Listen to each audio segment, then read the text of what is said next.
Hi everyone, I'm Michael Gibbs, Vice President of AzCDL and a registered lobbyist for the organization. I joined AzCDL just 1 year after our founding and have been a life member ever since. When I'm not busy talking to legislators about firearms laws, I work as an engineer at a large aerospace company here in Phoenix. I'm also an instrument-rated pilot, PADI rescue diver, and a patented inventor.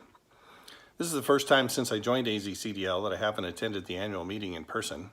And like many of you, I'm disappointed we can't get together this year, but we're confident this virtual gathering will prove to be the next best thing. I'd like to talk to you today about what we do and how we do it.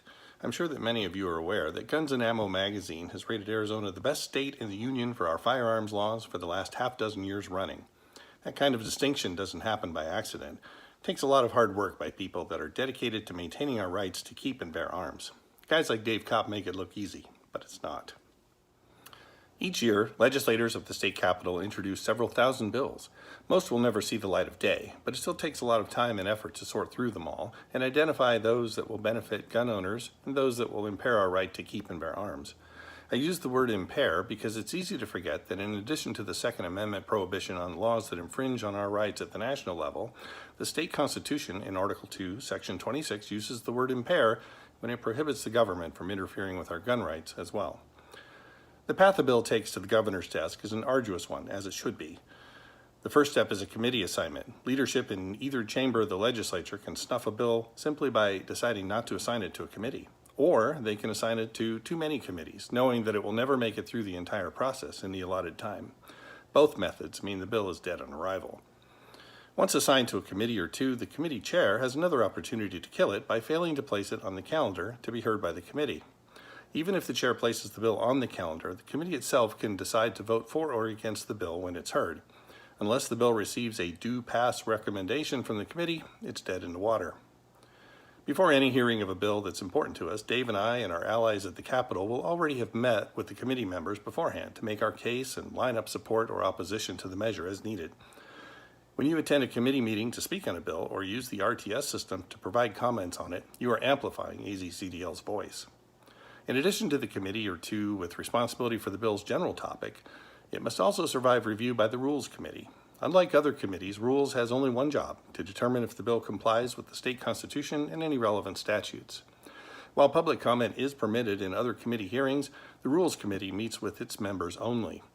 After surviving the committee process, the bill moves on to the Committee of the Whole, or COW. This is when the bill will be considered by the entire House or Senate. Having previously been introduced to the chamber, this is the second of 3 reads required of all bills that will pass out of the chamber.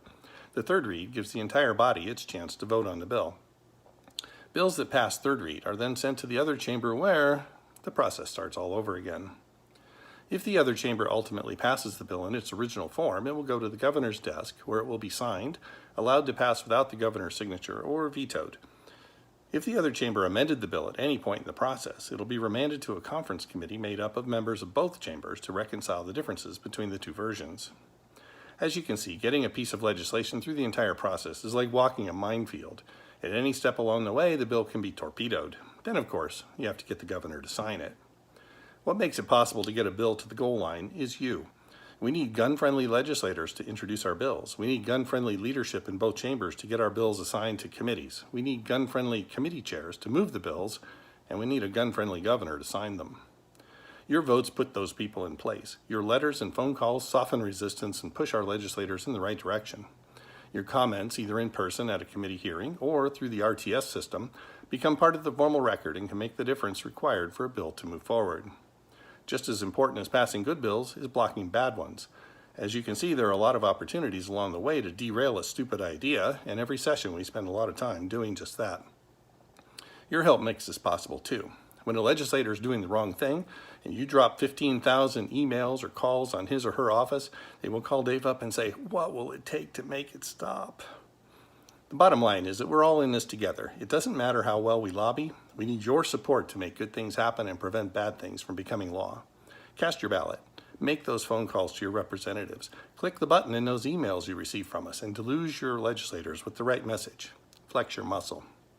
But whatever you do, don't just sit on the sidelines and say, "It could never happen here," because it can and it will if we let down our guard. I don't know about you, but I want to win that Guns and Ammo award for the best state laws for another half-dozen years. While you're at it, introduce a friend or family member to AzCDL. Between concerns over the presidential election, civil unrest around the country, and global pandemics, people have been buying guns in record numbers. Estimates put the number of new gun owners this year at somewhere between 2 million and 5 million, and a lot of those new firearm enthusiasts are right here in Arizona. Our strength and our influence with the legislature is in our numbers, so talk to a friend about joining and add their voice to ours. Thanks again for your attention, and thank you for being part of AzCDL's mission.